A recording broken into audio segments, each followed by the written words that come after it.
पति की प्रिय वस्तु से पत्नी नेह करे, पति अपने आप प्रसन्न रहेगा। ठीक वैसे ही श्री वृंदावन से प्रीति युगल को प्रिय लगती है।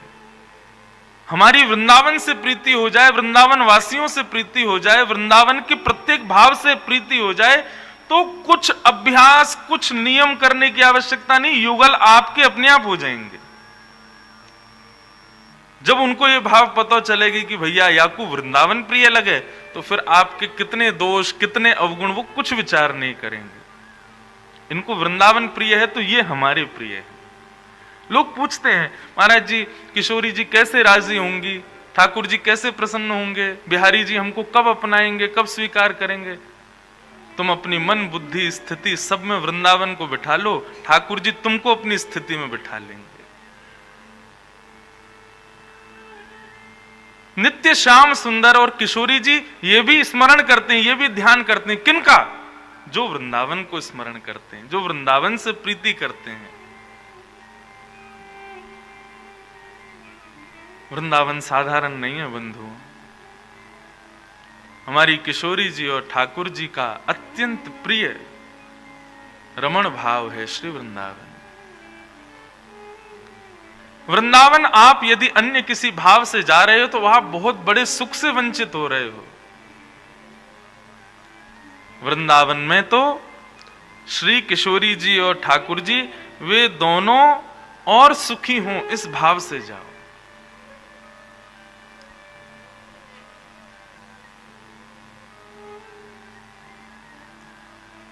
एक बार द्वारिकाधीश से अर्जुन ने पूछा, नाथ आप किसका स्मरण करते हो? नित्य प्रातःकाल उठ करके आपकी स्थिति में कौन आता है?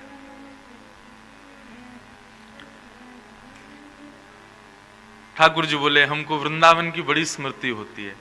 मैं अपनी कथा में एक बात बड़ी सहजता से कह देता हूं कि ठाकुर जी को नाम लोगे तो ठाकुर जी कृपा करेंगे, किशोरी जी को नाम लोगे तो किशोरी जी कृपा करेंगी, ललिता विशाखा सखीन के नाम लोगे तो वे कृपा करेंगी, लेकिन अगर आप वृंदावन को प्रणाम करोगे तो सब कृपा करेंगे।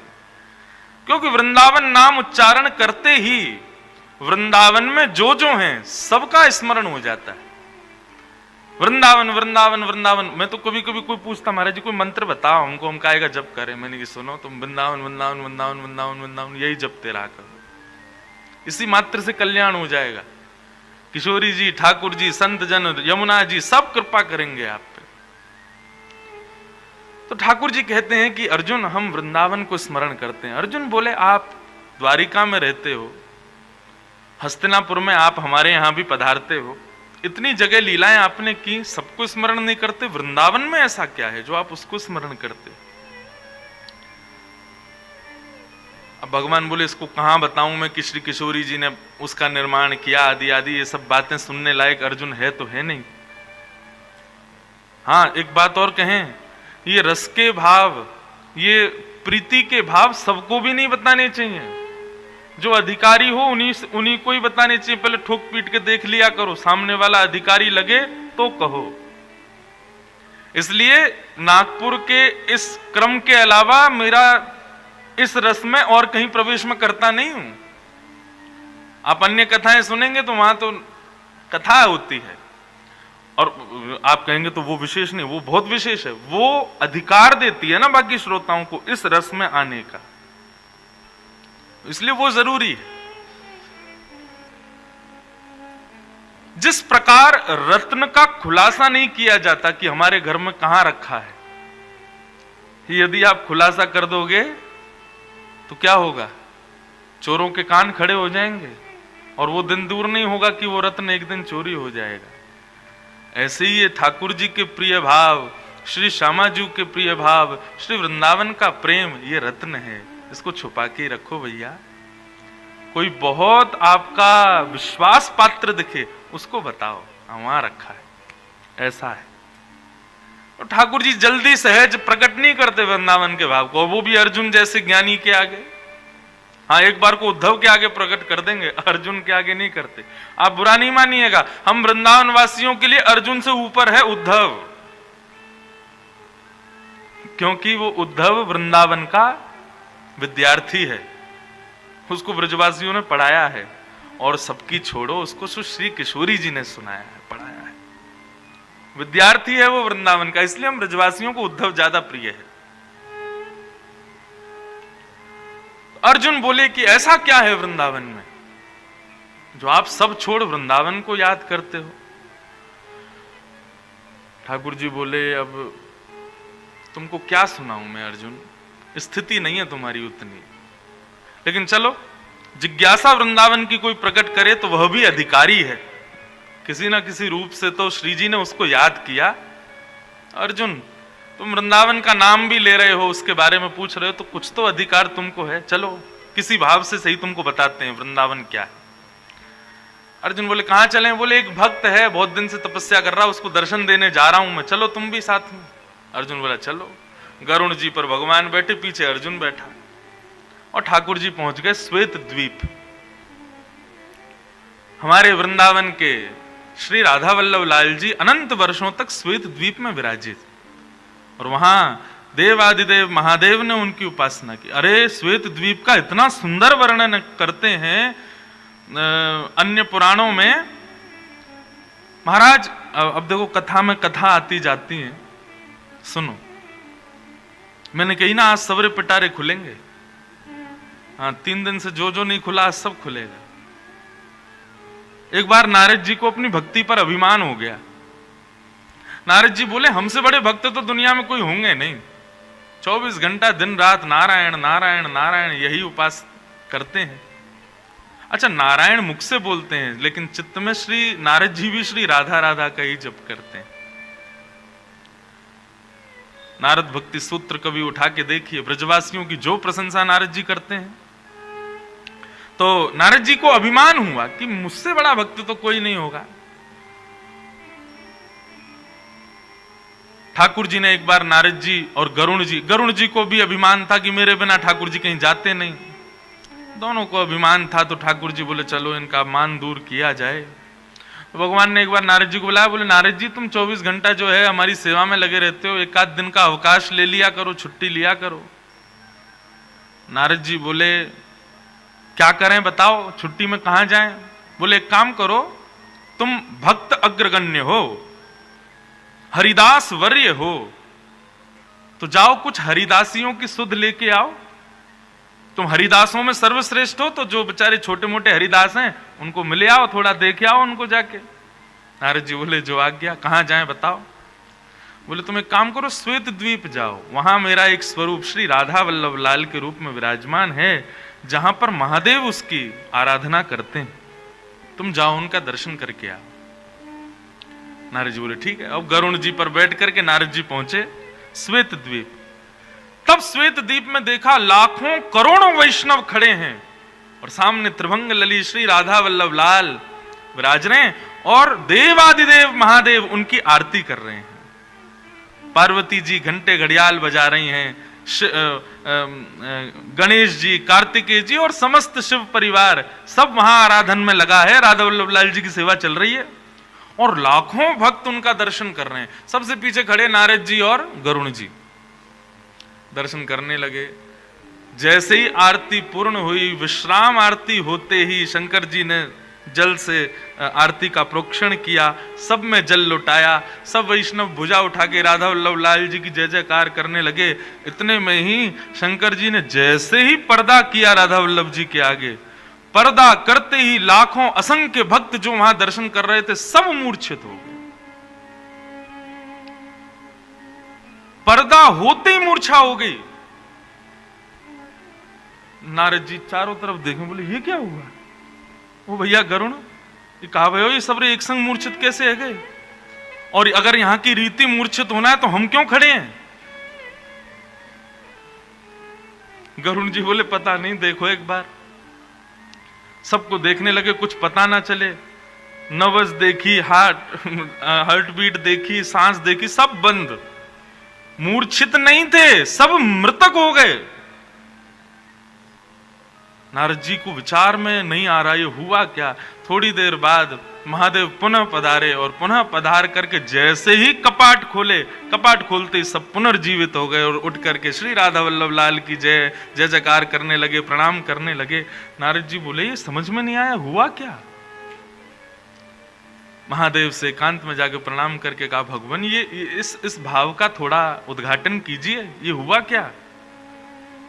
तो महादेव बोले जैसे संसार के लोगों के प्राण अन्न में बसते हैं, ऐसे श्वेतद्वीप के भक्तों के प्राण श्री राधा वल्लभ लाल जी में बसते हैं। जब तक लाल जी दिख रहे हैं तब तक सब जीवित हैं। लाल जी के दर्शन अनोसर होते ही इतना वियोग होता है कि सब प्राण त्याग देते हैं। नारद जी महाराज ने गरुण जी को देखा, बोले हम नारायण से दूर रह करके भी जीवित हैं, इसका मतलब हमारी भक्ति की वो पराकाष्ठा नहीं। श्वेत द्वीप के भक्तों की चरण रज डिबिया में भर के ले गए। नारद जी रोज तिलक लगाते हैं उसी से कि हम में भी थोड़ी ऐसी भक्ति आवे। तो श्वेत द्वीप अद्भुत है। तो भगवान अर्जुन को लेकर श्वेत द्वीप पहुंचे। श्वेत द्वीप में चंद्रमा के समान चमक रहा एक विशाल पर्वत दिखाई देता है। अर्जुन बोले भगवान ये देखो कितना प्यारा पर्वत है, मैंने बहुत पर्वत देखे हैं लेकिन ऐसा नहीं देखा। ठाकुर जी बोले देखा कैसे चंद्रमा की तरह चमक रहा है ना। बोले हाँ चलो इसमें समीप चलते हैं। पर्वत पर समीप गए, तभी ऊपर शिखर पर एक महात्मा बैठे तपस्या कर रहे थे। ठाकुर जी बोले इन्हीं को दर्शन देना है, चलो। ऊपर पहुंचे, ठाकुर जी जाकर के खड़े हो गए। महात्मा तपस्या में बैठे थे, ध्यान में बैठे थे। भगवान ने इतने ही अपने चतुर्भुज रूप को दो भुज रूप में प्रकट किया और त्रिभंग लली बनकर के वेणु वाद्य करने लगे। अर्जुन बोले क्या कर रहे हो नाथ। बोले इनके चित्त में हमारी यही छवि बैठी है, इसलिए इनको इसी छवि से दर्शन दे रहे हैं। और ठाकुर जी वेणु वाद्य करने लगे। जैसे ही वेणु बजाई ठाकुर जी ने, महात्मा का रोम रोम पुलकित हो गया। नेत्र खुल करके देखा, त्रिभंग लली श्याम सुंदर सामने खड़े हैं। दंडवत प्रणाम किया, नतमस्तक हो गए। प्रणाम करके ठाकुर जी के सन्मुख बैठे और जिज्ञासा प्रकट की। बोले नाथ बहुत अभिलाषा थी कि आपका दर्शन हो, परंतु अभिलाषा यह भी थी संग में किशोरी जी आवे। ये आप किस बावड़े को ले आए हो संग में, किशोरी जी आनी चाहिए। तो बोले बावड़ा नहीं भैया, हमारा सखा है, हमारा भैया है, अर्जुन है। बोले अच्छा ये अर्जुन है। बोले जी। अर्जुन बोले महात्मा आपकी तपस्या कब से चल रही है, और ये पर्वत इतना सुंदर बिल्कुल चंद्रमा की तरह चमक रहा है, इस पर्वत का नाम क्या है। महात्मा मुस्कुराने लगे और मुस्कुरा करके बोले अर्जुन तुम जिस पर्वत पर बैठे हो ये पर्वत नहीं है। तो क्या है ये। बोले ये हमारा ही देह है। हर बार हम तप करते हैं और तप करके अपने प्राणों का त्याग कर देते हैं, तो हमारी अस्थियां ही इस पर्वत के रूप में निर्मित होती चली गई हैं। यहां की जड़ से लेकर चोटी तक ये जो कुछ भी तुमको दिख रहा है ये सब हमारे अनंत देह हैं, और इन अनंत देहों के द्वारा मैंने तप किया, तब जाकर के सौभाग्य मिला। अर्जुन बोले केवल त्रिभंग लली को देखने के लिए आपने इतना तप किया। हम बोले नहीं, त्रिभंग लली को देखने के लिए तप नहीं किया था। तो किस लिए किया था। बोले वृंदावन वास मिले इसलिए किया था। अर्जुन बोले ठाकुर जी आप तो मांग रहा कुछ है, दे कुछ और रहे हो। इसने बेचारे ने अनंत जीवन व्यर्थ कर दिए वृंदावन वास के लिए, आपने इसको वृंदावन तो दिया नहीं, आप द्वारिका से चल के यहां आ गए, दर्शन दे दिया, अब बेचारी की मनोकामना पूरी तो हुई नहीं। ठाकुर जी मुस्कुराए और अर्जुन से बोले भक्त को दर्शन देना हमारे अधिकार में है, लेकिन वृंदावन वास देना ये हमारे अधिकार में भी नहीं है। ये तो श्री जी कृपा करें तो ही है सके भैया, ये हमारे अधिकार में नहीं है कि इसको वृंदावन वास मिल जाए। उसके लिए तो श्री जी किशोरी जी कृपा करेंगे, और हम अनंत बार भी दर्शन दे दें तब भी श्री जी की कृपा की एक कण के समान भी हम नहीं हो पाएंगे। ये सब बातें कथाओं में कहने में सुख तो मिलता है, लेकिन कभी कभी ना अपने ऊपर बड़ा गुमान भी होता है कि देखो श्री जी की कुछ भी हो, इतनी कृपा तो है कि हम वृंदावन में आए तो श्री जी ने कृपा करके ही बुलाए होंगे। दुनिया के लोग कहें हम पे श्री जी कृपा कब होगी, हम तो खूब ढिंडोरा पीट के कहें हम पे तो है, और इसका प्रमाण क्या, हमारा जन्म ही प्रमाण है कि किशोरी जी ने हम पे कृपा तो की। उनको पता तो होगी कि इंद्रेश नाम का कोई व्यक्ति है, उनकी स्मृति में, उनके चित्त में हमारा नाम ही आ जाए, बस इसी से ही कल्याण है हमारा। तो वृंदावन वास का भी अधिकार ठाकुर जी के वश में नहीं है। आप लोग कहेंगे ये ऊंची ऊंची बातें आप सब ब्रजवासी किशोरी जी की महिमा मंडन के लिए करते हैं, ऐसी बात नहीं है। पद्म पुराण उठा करके पढ़िए, ब्रह्म वैवर्त पुराण उठा करके पढ़िए, गर्गाचार्य जी द्वारा कृत श्री गर्ग संहिता को पढ़िए, आपको पता चलेगा कि श्री जी की अनुकंपा कृपा जितनी हम बता रहे हैं वह भी सूक्ष्म है, उससे भी अनंत गुना ज्यादा है।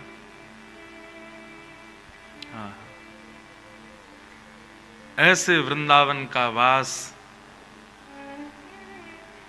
सत्य बताएं, यह भी अभिलाषा हृदय में मत रखो कि हमें श्यामा श्याम के दर्शन हों, अभिलाषा एक ही रखो कि हमें वृंदावन मिल जाए। बस वृंदावन मिल गए तो ये निश्चित है कि युगल सरकार किसी ना किसी भाव से कभी ना कभी तो कृपा करेंगे। आप सबके भजन के प्रति अभिलाषा क्या है? चाहे हम कथा सुन रहे हैं, चाहे आप जो कुछ भी अपने नित्य क्रम करते हो, हैं हम संसारी लोग इतने ज्यादा पवित्र नहीं है कि बिना अभिलाषा के कुछ करें। एक सूक्ष्म अभिलाषा तो होती है, जैसे कि पता हो वो हमारी डेस्टिनेशन है तो फिर सफर हम लोग उसी हिसाब से करते हैं। ठीक उसी प्रकार हमें हमारी कुछ ना कुछ सूक्ष्म ही सही अभिलाषा तो होती है, पर वो है क्या ये जानना बहुत जरूरी है। हमारे ब्रजवासियों से पूछो तो एक ही अभिलाषा है कि हे नाथ, हे किशोरी जी, हमारे भजन ते, हमारे भाव ते, हमारी कोई सेवा ते आप यदि प्रसन्न है गए हो तो बस इतनी कृपा कर दो, ज्ञात अज्ञात रूप से बस प्रकट है कि या अप्रकट भाव से, कोई स्वर के भाव से ही सही, बस इतनो हमें बताए दो, इतनो आके हमसे कह दो कि हाँ तू भी मेरो ये है। बस हमें और कुछ नहीं चाहिए। हम तो आपको अपनो मान के बैठे ही हैं, लेकिन एक बार वहां पर आप भी अपनी मोहर लगाए दो कि हाँ तू भी मेरो ही है। बस इससे अधिक ब्रजवासियों की अभिलाषा है ही ना है। हमारे ब्रजवासी तो भैया कभी ठाकुर जी को तो घासू ना डालें, सही पूछो तो।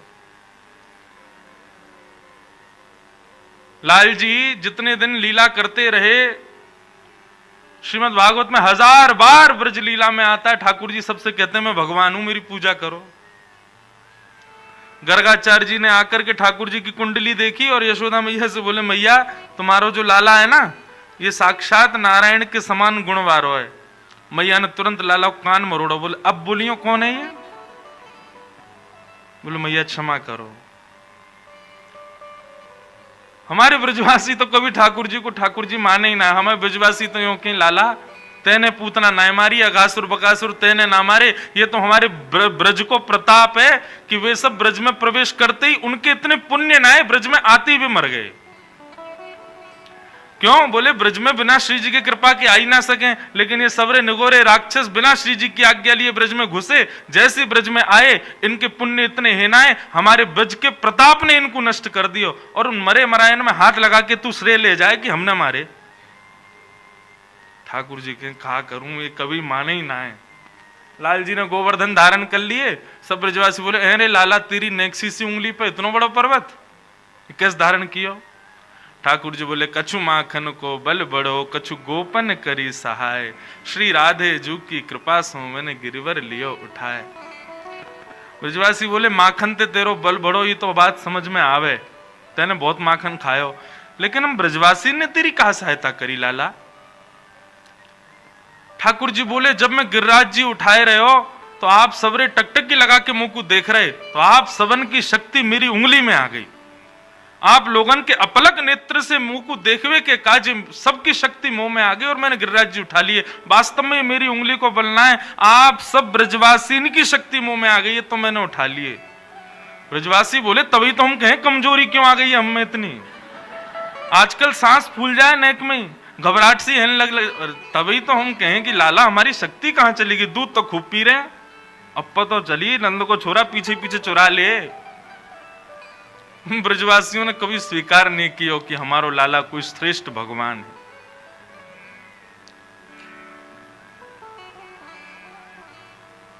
हम तो बस इतनी चाह रखें, लाला बस हमसे यूं बता दे कि हाँ, जैसे हम तो उसे प्रेम करें तू भी हमको स्वीकार करे। वृंदावन में बंधुओं, पहले तो लाल जी और लाडली जी के खूब यश गाते हैं और फिर बाद में आशीर्वाद देते हैं। हमारे ब्रज में यह परंपरा है, 2 लाइन में सब लोग हमारे लाल जी को, किशोरी जी को आशीष करो। चिरजीवो श्री युगल बिहारी,